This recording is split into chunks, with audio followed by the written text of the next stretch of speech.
मडुआ उगाने वाले किसानों से 3,578 रुपए प्रति क्विंटल के हिसाब से महुआ खरीदा जा रहा है। कृषि मंत्री ने ये बात नई दिल्ली में शनिवार को शुरू हुए श्री अन्न सम्मेलन में कही है। अंतर्राष्ट्रीय मिलेट वर्ष के मौके पर हो रहे इस 2 दिवसीय सम्मेलन का उद्घाटन प्रधानमंत्री नरेंद्र मोदी ने किया। सम्मेलन में कई अफ्रीकी देशों समेत श्रीलंका और राज्यों के कृषि मंत्री हिस्सा ले रहे हैं। उत्तराखंड के कृषि मंत्री गणेश जोशी ने भी हिस्सा लिया।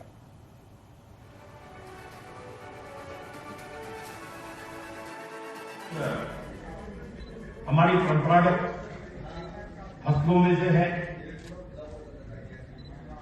मडुआ, झिंगुरा, गौहत की दाल, राजमा, रामदाना, तुअर की दाल।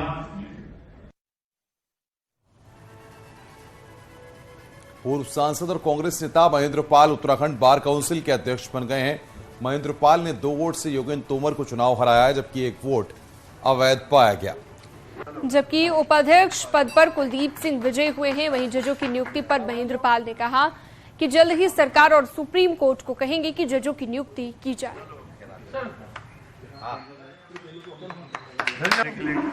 जजों की कमी को पूरा करने के लिए भी सुप्रीम कोर्ट तक, सरकार तक पूरी अप्रोच करें, हर तरह से करें, पूरी उनकी, बल्कि डिस्ट्रिक्ट से लेकर हाई कोर्ट तक हर जगह जजों की पूर्ण संख्या होनी चाहिए। इसके लिए हम जिद्दोजहद करेंगे हर तरह से। देहरादून में प्रदेश की 35 महिलाओं को नारी शक्ति सम्मान दिया गया। राज्य महिला आयोग की तरफ से ये सम्मान दिया गया है। प्रदेश की अलग अलग क्षेत्र में उल्लेखनीय काम कर रही महिलाओं को यह अवार्ड दिया गया। इसमें गौरक्षा के लिए काम कर चुकी गोदावरी देवी को मरणोपरांत सम्मान दिया गया। उनके पति सोहनलाल सेमवाल ने यह अवार्ड लिया है। वहीं हरिद्वार की मानसी को बाल सुधार गृह के बच्चों को पेंटिंग और समाज की मुख्यधारा में जोड़ने के लिए प्रेरित करने के लिए अवार्ड से सम्मानित किया गया।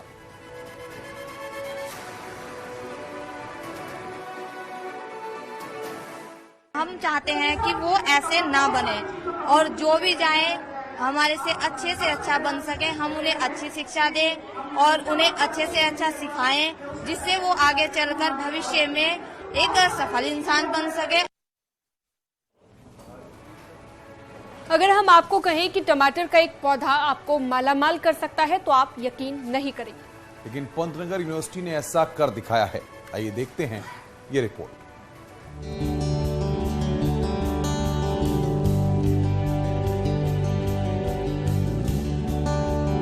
ये लाल लाल टमाटरों से लदे टमाटर के पौधे पहाड़ से लेकर मैदान तक फैले इन छोटे छोटे किसानों की किस्मत रंगीन कर सकते हैं।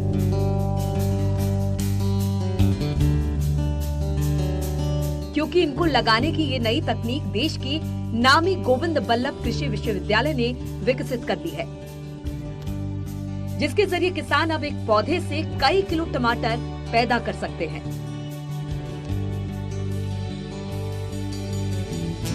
पॉली हाउस में टमाटर उगाने के लिए हमें एक मुख्य तने पे टमाटर को सहारा रस्सियों के सहारे ऊपर की ओर चढ़ाना है। उपयुक्त वातावरण के कारण उत्पादन बहुत ज्यादा होता है। 15 से 20 या 25 किलो प्रति वर्ग मीटर हम उत्पादन प्राप्त कर सकते हैं।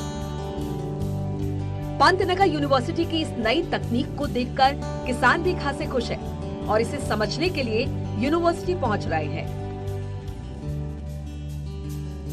टमाटर की जो वैरायटी अभी हमने देखी है, ये हमारे वहाँ होता तो है, लेकिन जिस तरह से इसको ग्रोथ किया गया है उसकी जानकारियाँ नहीं होने के कारण हम लोग आगे इसको नहीं कर पा रहे थे। लेकिन यहाँ से आगे अब वहाँ पर जाके इसकी कोशिश करेंगे कि इससे और अच्छा उत्पादन कर सकें।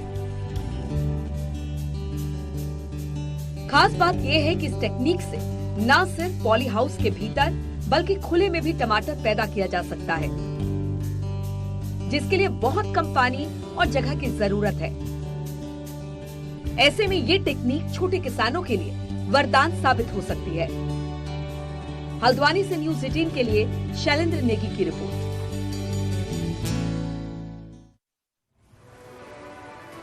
उत्तराखंड में मौसम बदलने के साथ ही बारिश और बर्फबारी का दौर लगातार जारी है। ऊंचाई वाले इलाकों में बर्फबारी हो रही है तो निचले इलाकों में बारिश जारी है। मैदानी इलाकों समेत कई जगहों पर ओले भी गिरे हैं। मौसम बदलने के साथ ही तापमान भी गिर गया है। देहरादून, मसूरी, टिहरी, उत्तरकाशी और पौड़ी समेत कई जगहों पर लगातार बारिश हो रही है। मौसम विभाग ने 20 मार्च तक ऐसे ही मौसम का अनुमान जारी किया है। और मौसम विभाग के मुताबिक 20 मार्च तक बारिश और बर्फबारी होती रहेगी।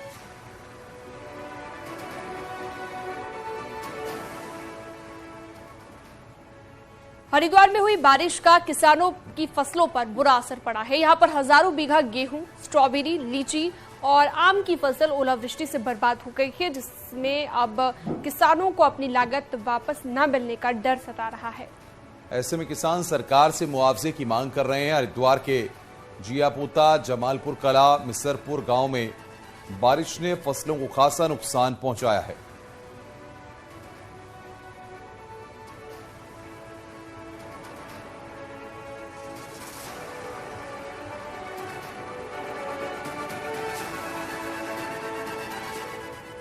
किस तरह का नुकसान आपका हुआ? भैया हमारी स्ट्रॉबेरी थी, देखो अपना पानी हो रहा, पूरा पानी हो गया। और भैया जी क्या नाम है, हमने कल एक पौधा आता है इसका हिमाचल से, और 30-35 रुपये का पौधा आता है, फिर उसको उगाना पड़ता है, सब कुछ ट्रीटमेंट करना पड़ता है।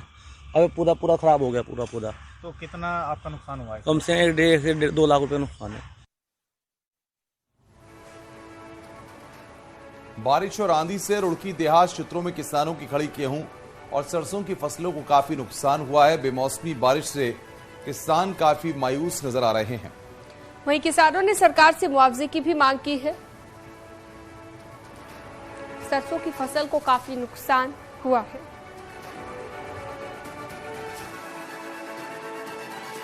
मंगलोर आसपास जो क्षेत्रों में बारिश हुई है उससे लगभग 60 से 65% नुकसान किसानों का हुआ है। तो हमारी तो यही मांग है कि सरकार इसमें किसानों को कुछ मुआवजा प्रदान करे।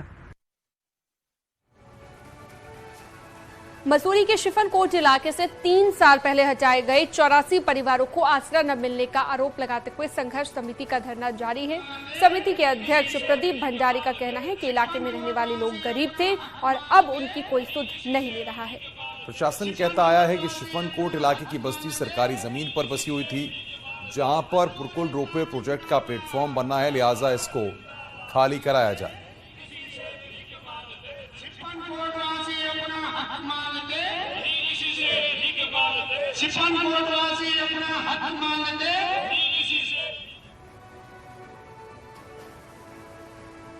उत्तरकाशी के गंगोत्री नेशनल पार्क की नीलांग घाटी में हिम तेंदुए की चहलकदमी कैमरे में कैद हुई है। पागल नाले के पास बीआरओ के मेजर ने हिम तेंदुए की फोटो ली है। गंगोत्री नेशनल पार्क में करीब 35 से ज्यादा हिम तेंदुए होने का अनुमान है। तो स्नो लेपर्ड आप देख रहे हैं तस्वीरों में। इस बार साल में पहली बार बीआरओ के मेजर बीनू वीएस ने घाटी में ही पागल नाले के पास बर्फबारी में चहलकदमी करते हुए हिम तेंदुओं को अपने कैमरे में कैद किया।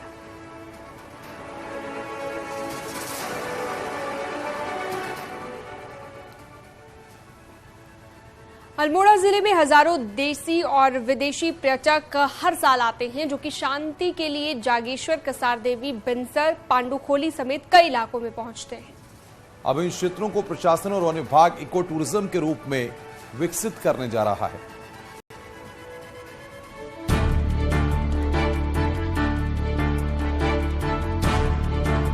पहाड़ की प्राकृतिक सौंदर्य और शांति के लिए पर्यटक कई दिनों तक परिवार सहित पहाड़ के जंगलों में बिताते हैं। अब इन्हीं क्षेत्रों को प्रशासन वन विभाग की मदद से जिले में प्रसिद्ध पर्यटक क्षेत्र कसार देवी, बिनसर, जागेश्वर, पांडुखोली और साथ ही सोनी, बिनसर में सुविधाएं विकसित की जा रही हैं, जिससे कि पर्यटक कई दिनों तक यहां रुक सके और स्थानीय लोगों को रोजगार भी मिल सके। इको टूरिज्म की गतिविधियां अल्मोड़ा में कुछ एरियाज पूर्व से काफ़ी विकसित हैं, जिनमें बिनसर वाइल्ड लाइफ सेंचुरी है, सोनी बिनसर का क्षेत्र है जिसको फॉरेस्ट डिपार्टमेंट के विशेष प्रयास से विकसित किया गया है।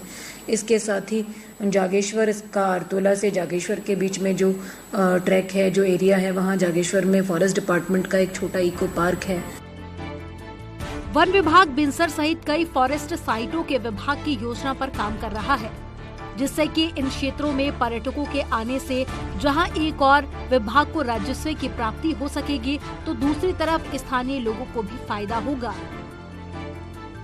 जागेश्वर में हमारे धार्मिक टूरिस्ट काफ़ी आते हैं, वहाँ भी कुछ साइट की विकास कर वहाँ पे टूरिस्ट ज़्यादा से ज़्यादा दिन बिता सकें। सिमतोला हमारा कसार से मिला हुआ एरिया है, यहाँ भी काफ़ी बड़ा पार्क है, जिसको भी सुदृढ़ कर पर्यटकों को हम आकर्षित करेंगे। पहाड़ का मुख्य व्यवसाय पर्यटन पर ही निर्भर है और ग्रामीण छोटे छोटे होम स्टे बनाकर पर्यटक को रुकवा रहे हैं, जिससे कि उनकी आजीविका चल रही है। अब देखना होगा कि इन फॉरेस्ट साइटों के विकास के बाद पर्यटकों के रुकने से राजस्व की प्राप्ति के साथ साथ स्थानीय लोगों को रोजगार मिलेगा। न्यूज़ 18 के लिए अल्मोड़ा से किशन जोशी की रिपोर्ट। उस घटना को लगभग 135 साल हो गए हैं जब जैक द रिपर से पूरा लंदन आतंकित था। सालों तक इस सीरियल किलर की पहचान को लेकर तरह तरह की अटकलें लगाई गई। एक नई डॉक्यूमेंट्री में ऑस्कर नॉमिनी और एमी अवार्ड विजेता लॉरेंस फिशबर्न पता लगा रहे हैं कि सवाल का जवाब है कि द जैक द रिपर कौन है। देखिए history's greatest mysteries Jack the ripper का प्रीमियर शनिवार 18 मार्च रात 9 बजे हिस्ट्री टीवी 18 पर।